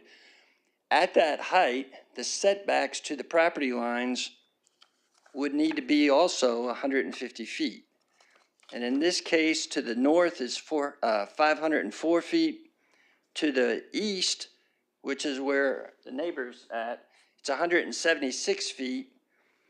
To the south, it's 406 feet. And to the west, it's 150 feet. And the shortest distance is the 150 feet. That is the property owner association that's approved the site, has entered into the agreement with the towers. So we submitted the plans a little while back when they went through the city offices, departments. Public Works had a concern because of the roundabout and the widening of Bowman. We've met with them.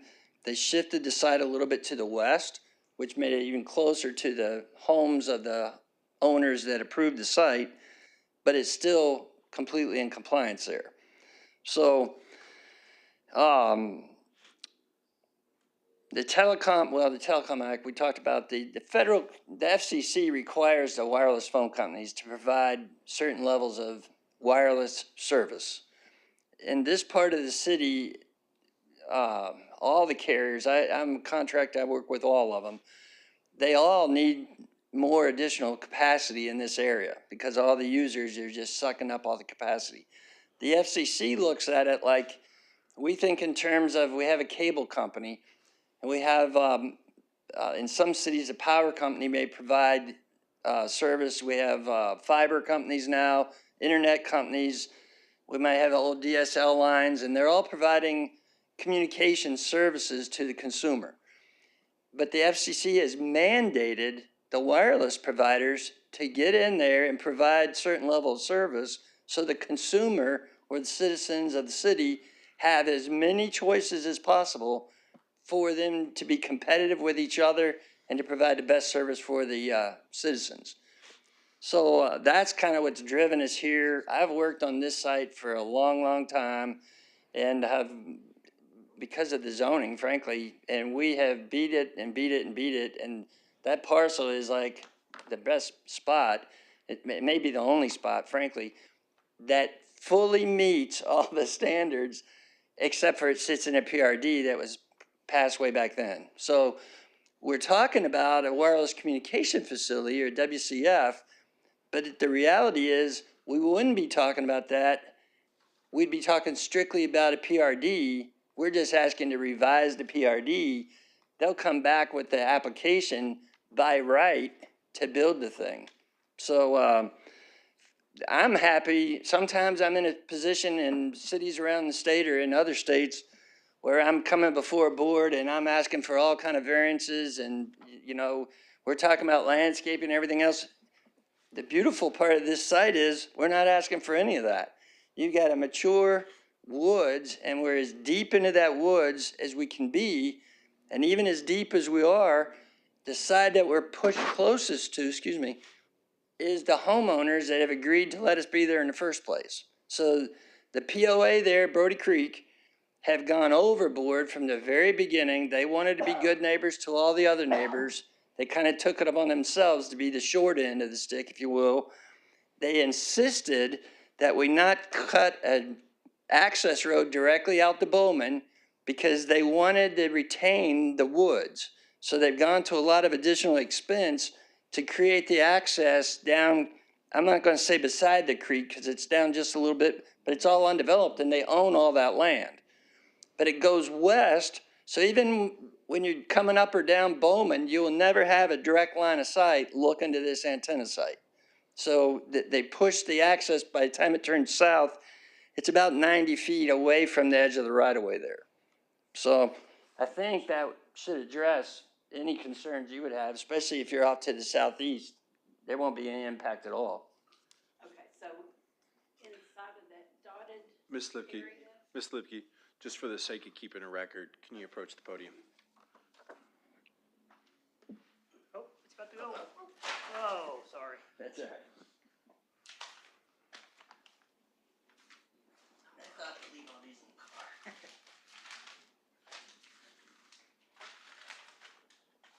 Go ahead, ma'am. I'm trying to get a visual in my mind of exactly where this tower is gonna be. So inside of this dotted line, I see two lines. In relation to those 3 blocks, which block would it be in?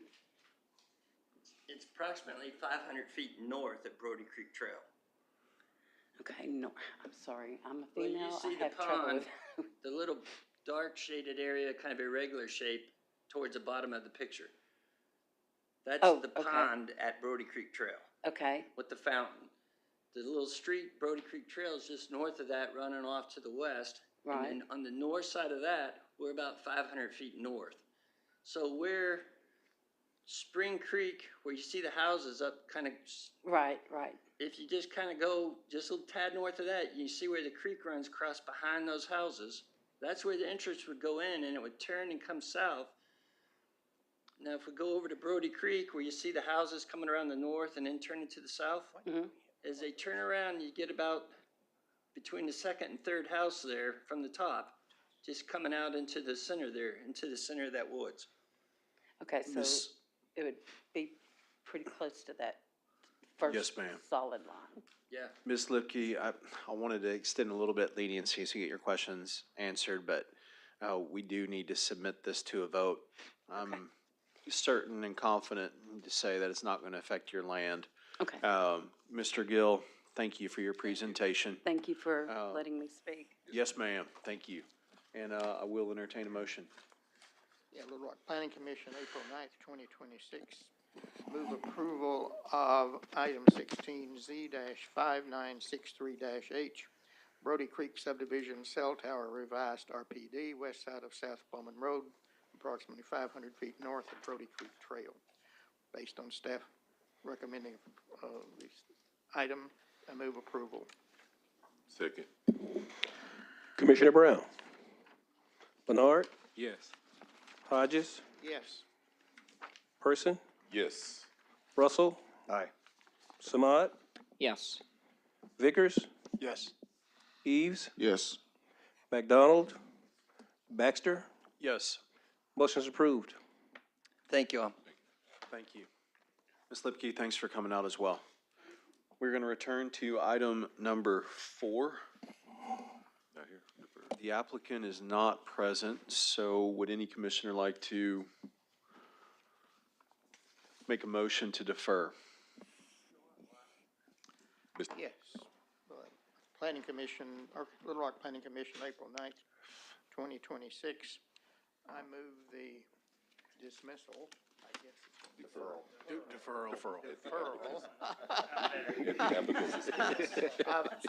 Agenda item Z-10245, Bates Group Home Special Use Permit at 301 Dryhead Lane.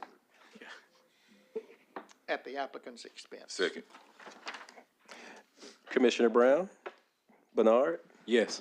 Hodges, Yes. Person, Yes. Russell, Aye. Samad, Yes. Vickers, Yes.